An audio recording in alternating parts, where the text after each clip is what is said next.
What is up, everyone? It's me, Jrod, the filmmaker, former filmmaker, frequent fighting gamer from Philadelphia, and we are back with another special episode of First and Final. And it's special because I think this is the first episode of First and Final of the entire year. And because it's the first one, I gotta go back and I gotta explain the premise of this show.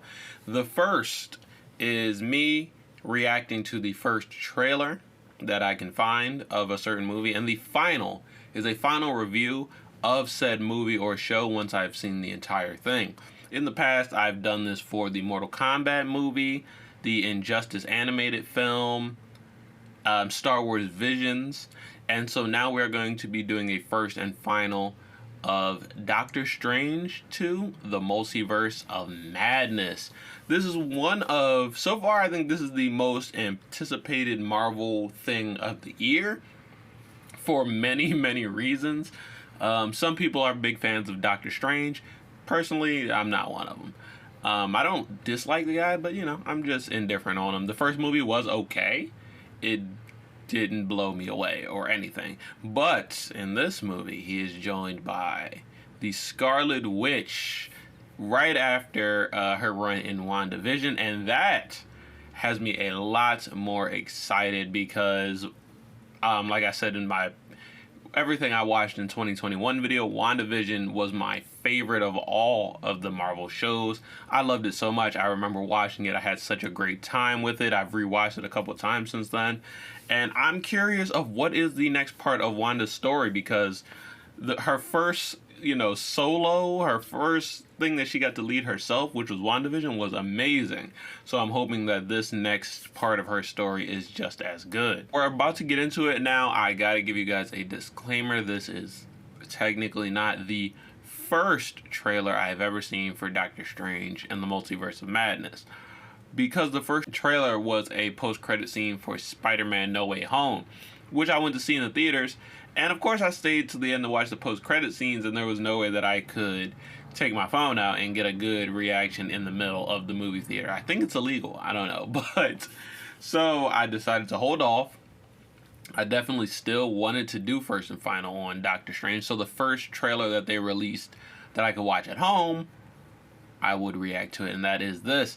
So let's get into it. Oh, and finally, I didn't explain the final and most obvious reason why this is a hype experience, because the title of the movie is Doctor Strange in the Multiverse of Madness. They are going to really be getting deep into the multiverse, and they have dipped their toes several times now. Starting off with Loki, they dipped their toes in there a lot, talking about the multiverse and branching off and whole bunch of other outcomes. Then they dipped their toes a little bit in WandaVision as well, but they never really went in on it.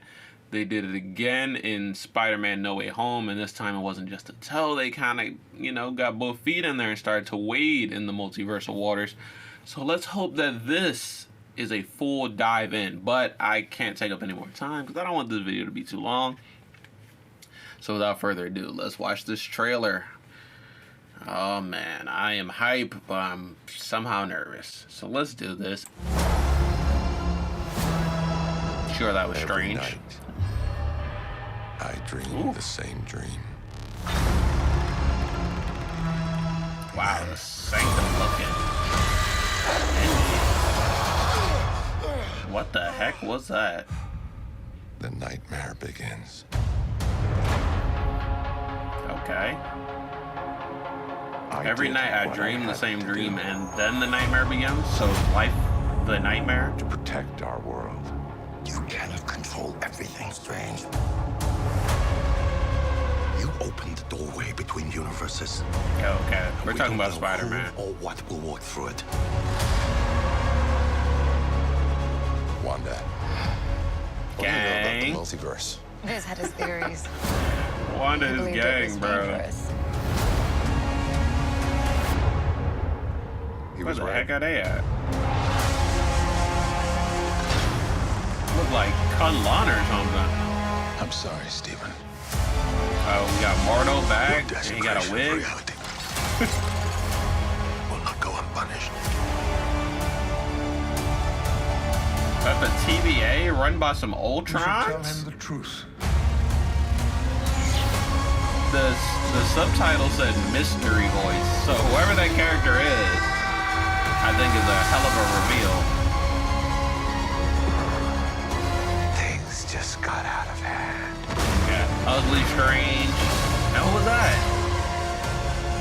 You break the rules. You want to tell me who that was? Oh my gosh. Become the hero. I do it, I become the enemy. Wow, you got Wanda talking to Wanda? Oh no, this thing is about to slap. This movie is going to slap, bro. And Wong better be okay. Who the F was that? That looked like Null. Bruh, that looked like Null at the end. This movie is going to absolutely slap. Oh my goodness. I'm gonna mute it and run it back just so I can watch it while I talk about it for a little minute. What the heck was... Alright, so yeah, a lot happened there. It looks really like... real dark, sinister, real like mind mystery, Inception almost, which the first movie definitely had a lot of hints of as well. But this seems like they're taking it real dark, real gritty, real, you know, evil magic. All I want to say is, after this movie is over, I don't want anyone to ever be afraid to actually dive into the pool that is the multiverse. This has to be the floodgates opening, because if it's not, I'm gonna be so angry that we are just like getting teased and teased and teased, and never do we get the satisfying multiverse that everyone is looking for. But I gotta think that this is the big step forward. And where are they at where there's like a Minotaur just hanging out? So I have so many questions. Was that Null at the end? What is actually going on? Yo, and will Wong be okay? Because Wong needs to survive this entire thing. Was that the TVA? Who are these Ultron? So much is going on, bro. I gotta admit that I'm excited for this movie. Yes, the Marvel Cinematic Universe has been back in full swing for an entire year now. All last year, they dropped, you know, everything they wanted to. Black Widow, Shang-Chi, Eternals, all the shows. So it seems like they're back where they want to be. But this really feels like Marvel is back. Like, this trailer really feels like, yes, this is what I'm looking for. And the other ones were great, but they didn't push forward the MCU. They were like their own individual movies that had a lot to explain on their own. So this, being an already established hero with a cast of other already established characters beside them, that looks like Null, bro. But I just think that this is what I was looking for personally. This is driving the MCU, the whole thing together forward to somewhere, and who knows where we'll be by the end of it, but we will be somewhere, and I'm excited for it. So yeah, that's it. I would love to talk more, but I gotta give myself more time to review the movie after I have seen it. So I am going to go inside my hibernation chamber, my stasis pod, and I'm going to sleep there until this movie comes out. And then once it does, I'll be right back here to review it. So right now I'm going to pass it over to myself in the future once I get outside of the stasis chamber, and we'll see what I thought about the full movie of Doctor Strange in the Multiverse of Madness. I do reserve the right to completely change my opinion. Even though I like this trailer a lot, I might hate the movie, who knows? But yeah, I'm going to pass it over to myself in the future, and we'll see what I have to think. Hey guys, it's me from the future. Yes, I'm back. I know we're talking about a multiversal movie, and I'm only just traveling through time. I know I need to get up there, but I am back. This is the future, and I have seen Doctor Strange 2 in the Multiverse of Madness. And I got some thoughts here, so we're going to get into it. But I'm going to start off first with my spoiler-free thoughts. No spoilers in these whatsoever. Then I'm going to give you guys a spoiler warning before I talk about my spoiler-filled thoughts. So if you haven't seen the movie, you still got some time to stick around before the spoilers start to come in. But yeah, let's get into it with the spoiler-free thoughts. So my too long didn't read, the shortest review that I can give for this movie is that I did enjoy it. I really did it felt good to, you know, just be back in that theater seat watching another Marvel movie, but another one that has pre-established characters, you know, not a origin story. We've seen Doctor Strange a bunch, and Wanda as well. We've seen her a bunch, and we're really curious about what is the next steps in Wanda and Doctor Strange's stories. This was a pretty good entry in the chapter that is both of their stories. I really did love the role that they gave Wanda in this film. It was not at all what I expected, but for what it was, I really did love what they did with the character. I'm not going to get into details yet because in order to get into details, I would have to give out some spoilers, so I will get back into more details on why I love this role, what I loved about this role when we get into the spoiler territory. Then we had some new characters in this. Well, at least one major new character. That was America Chavez. I like the portrayal here. I thought that, you know, the actor was doing a great job as America Chavez. I had no personal or emotional connection to this character, so there wasn't really anything that I expected out of them. But for what, you know, the role was, they did a really good job. The performance was great, even though I feel like the script could have been a little better for the character. And then, you know, this was a Sam Raimi film. And how I felt about Sam Raimi coming back and directing a modern Marvel film, I thought he did a great job because it felt like a Sam Raimi film and it still felt like an MCU film at the same time. And I think that is the best optimal version of these films that you can get, when it has its own tone and its own direction, its own voice, but it's also, you know, fits right in with the rest of the films in the category as far as the story and, you know, the direction is going. Nothing was too far off for any of these characters. It was all believable, and like I said earlier, it was just a great additional chapter in the stories of a lot of these characters. Now the big question, and I'm gonna call this the biggest disappointment of the film, is the fact that I really wanted this to be where we go from slightly wading in the waters of the multiverse to diving in deeper to the waters of the multiverse. And I don't feel like this movie got any deeper into the multiverse than Spider-Man No Way Home, which is interesting to say because they actually did physically travel the multiverse throughout this film, but there wasn't any deep exploration into the multiverse. There wasn't any setting up for continuous travel into the multiverse, and I feel like a lot of things that I was hoping this did for the multiverse, I did not get that. It was a story that took place inside the multiverse, but I wanted the multiverse to be more of a character in this film and not just a setting. What are the rules of the multiverse? How do we engage and travel and move through this multiverse? And how do we use that so that all of the characters we've already established can start to have these connections to the multiverse, can start to have these stories, or at least just wonder about what could be in that multiverse. And I think they're still really just dipping their toes in, and they're really just waiting and testing out what they can do.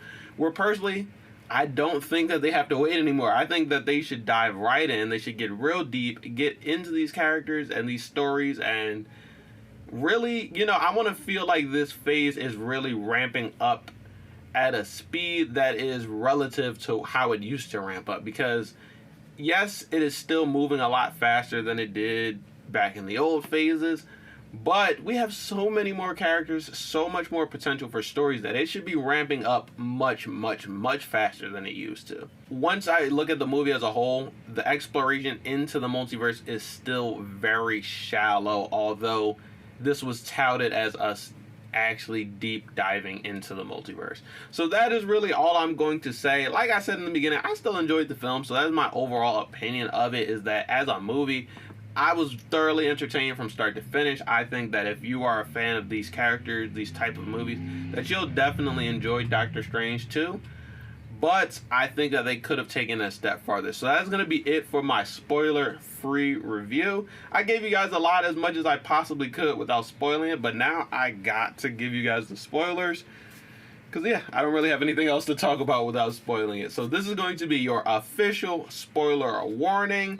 You hear that alarm going off? That means spoilers are ahead. So go ahead and do me a favor, pause this. If you haven't seen it and you still do want to see the film, pause this, go and check it out. Or if you have access to time travel like me, then go ahead and shoot yourself into the future, check out the movie, come back into the past at the exact moment that you left, and it should all work out seamlessly. But yeah, let's get into it with these spoilers. First off, I gotta talk more in detail about what Wanda's role really was in this film, because she was the villain. Wanda was the main villain of this entire film. She was the big bad. There was no one above her pulling any strings, and I really like that. I think that that's something that they established in WandaVision, is that Wanda is so powerful, so capable that, you know, she can be the big hero or she can be the big villain. It is all a flip of a coin, a 50-50, if you will, a multiple choice test, to where she could go one way or the other. And in this film, she is going the route of villain. Some people probably didn't like that because she had her taste of villainy in WandaVision, and in the end, it seemed like she had learned her lesson, turned over a new leaf, and said, no, I'll leave that to the villains and I will go about being a hero. But she also had the Darkhold. She fully explored it. There is a plot line in here that the Darkhold will corrupt your soul and will make you more dark, and, you know, so that is probably part of the reason why she is the villain in this film, but either way, she is the villain. I didn't have a problem with it because it was such a believable motivation for her that she just really wanted her kids back, and she would do literally anything to get them back. And this movie that's what this is about. Everything she does in this movie is, here's what I would do to get my kids back. I wouldn't let Doctor Strange stand in my way. I wouldn't let the Sorcerer Supreme stand in my way. I wouldn't let any sorcerer stand in my way. Any person, any multiversal being, anything stand in my way of what I want. And I really did like that for Wanda's character, because I think it just fits perfectly with her. Gave us a chance to really just see her go off and go full force, and she had several fights throughout this film and she held her own in every single one. I thought that was amazing for her character. There was, in the very beginning, I was worried because in the very first fights with Wanda, it's like her entering Camertage, fighting all of the sorcerers as they team up on the ground. And I didn't like that fight scene because Wanda was so high up in the sky. She was just doing the hand motions that we've known her for, and floating, on a wire high above everyone and trying to fight them. I felt like that's exactly what they did at the end of WandaVision, and it's not the most effective use of her, even though, you want her to be like a larger than life looming kind of omnipresent type of being. I think if she was doing that same thing closer to the people and she could really just see the faces of the people and they could see her face, it would have way more gravitas. That exact same scene, but bring Wanda down so she's only a couple feet above the ground as she's blowing things up and grabbing people and infecting people's minds. That simple change of just her being closer would have helped, but fortunately they did not do that throughout the whole film. Honestly, after that fight, that sort of Wanda floatiness was over and she really got on the ground, down and dirty. She started to get more witchy and dark and like a Deadite from Evil Dead, which I think is definitely what Sam Raimi was going for. But she really got more like scary and creepy and horror as she got closer and you could really see her face to face. And she had some amazing scenes when she did this, like when she was like using the reflections to try to get America Chavez, and she like crawls out of one of the reflections and she's like all gnarled, and that was just a really good shot. And it was stuff like that I've always wanted to see for Wanda's character. And I think that this role really gave her the chance to fully explore the depths of this character. She got to do some of the lighter, happier, sadder, emotional moments. This was just her going dark and going feral, sort of, and I think that I really liked the direction they went with Wanda. Then there was what I call the fan service section, and this is the fight with Wanda versus the Illuminati. Not just the fight with the Illuminati, but the Illuminati's presence in general in that one scene. So in this one scene, you got John Krasinski as Mr. Fantastic. That was fan service right there. You got Charles Xavier's Professor X, and he had the like classic wheelchair from the animated series. That was fan service for sure. Black Bolt, that was maybe fan service for someone, as well as Maria Rambeau's Captain Marvel. You know, I'm sure there was someone out there who was really hyped to see those things. And I love the fact that Wanda shredded them to pieces. I know for some people, they're like, oh no, y'all made my favorite character and then killed them all. I didn't care. I just thought it was an amazing way to show how powerful she is. Another amazing way to show what she would do to really get what she wants. And, you know, in a way, all those people who are like, really have set in their mind what they want and need from the MCU. Like, they want John Krasinski's Mr. Fantastic. They want the X-Men to come back in some sort of way. I think it was a great way to show those people, like, you could get what you want, but also you could get it and it could not at all be exactly how you wanted it. So you got to be prepared for it either way, because it's not just about us fulfilling one fan's dream, because one fan's dream is not the same for every fan. And they can't give everyone what they want. They gotta the story has to be the most important thing. And I think that is exactly what the fan service Illuminati scene was all about. And it's just, this is part of what I meant by them not going deep enough, is none of these characters are really gonna impact the story moving forward, because Wanda killed them all, but I don't think they ever planned for any of those characters to impact the story moving forward. So I want them to just make some moves in the multiverse that will impact the story and that are a part of the major overarching story. That is what I want, the substantial movement bringing the story forward. Out of every single known universe that exists, there's not a single one where Mr. Fantastic is beating the Scarlet Witch. I just want to say that. So if you had that in your mind that might happen, you're tripping, and the movie's not tripping, the creators aren't tripping, it's you that's tripping. If that's what you want to see, then you got to write the movie yourself, because that is, I'm sorry, it's not happening, bro, it's not. I think there was a story beneath the story, and I feel like I wanted that story to go one way, and that story went another way. Now, I can't fault the creators for not making the story that I wanted. That's something I just talked about. You can't please every fan. But I think that the way they marketed the sub-story was Doctor Strange can't always be the one holding the knife. And that's not what I thought they should have went with, because it seems like the film is just about Stephen Strange fighting his own arrogance and his own desire to be the one in charge, the one at the top. And that's an okay story, but I don't think it was as significant as the other way they could have went with the story, is that now that we have access to infinite universes, yes, you'll probably see some really bad things and you'll see some of the worst things and the worst timelines, but also there's a potential for some of the best timelines.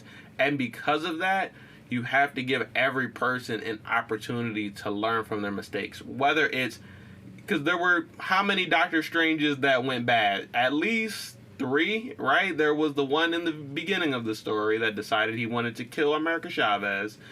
And then there was the one that they had to kill in the Illuminati's world because he used the Darkhold. Then there was the one in the final place where Doctor Strange was that also used the Darkhold, that Doctor Strange had to fight before he himself used the Darkhold.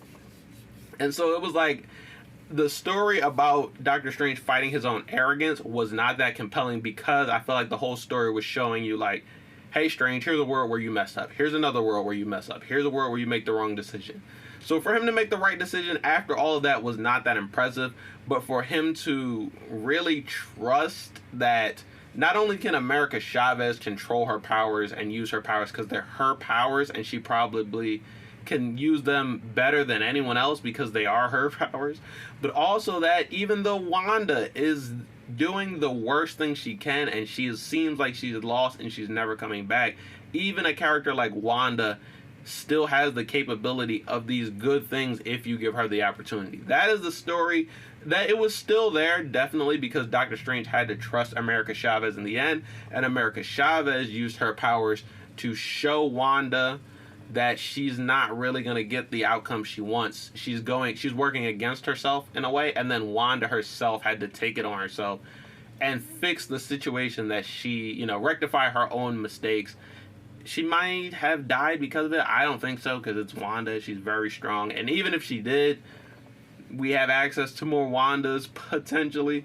So I think they should have leaned more into Strange putting the trust in other people than Strange having to fight against his instinct to take it on all himself. It's technically the same moral of the story either way, but I think they should have marketed it or packaged it and sold it like Strange trusting in the people around him as instead of Strange fighting his instincts to do everything himself. Because that made him just seem more arrogant. And I think that they did manage optics at the very end, so I wish they would have like kind of threaded that through the entire story and not just put that in the end. But finally, like I said, you know, my only real disappointment with this story is that they should have pushed deeper into the multiverse and did something that lasts in the overarching story that we can look forward to helping push the next phase of the story, whatever it may be. So I was just thinking about, it doesn't have to be, oh, all the X-Men are now on the table. Oh, all these characters are going from their world to our world. It doesn't have to be Secret Wars or something that huge. I just want it to be a door. Like America Chavez can create doors between worlds, I wish there was some sort of door that either we can use to look at, travel, think about, perceive other worlds, and that other worlds, just something that connects our world more permanently to other worlds. Some sort of web, some sort of like mystical highway. We don't have to be in control of it. We don't have to know how it got here. You know, it doesn't have to take us where we want. Similar to America Chavez, where you hit a button and you go to a random universe. I just want some sort of hall, some sort of tether, some sort of door between our universe and a different universe that makes this like a permanent part of the story. That's something that I'm looking for. Not that specifically, but something that just like maybe one person, a single person from another universe that is now a permanent fixture in our universe, and they will affect the story. I want something like that that is just more tangible, more permanent, and it marks the moment where we went from our singular universe and everyone went from their singular universes to now we exist in this large multiverse. Because I don't feel like we do.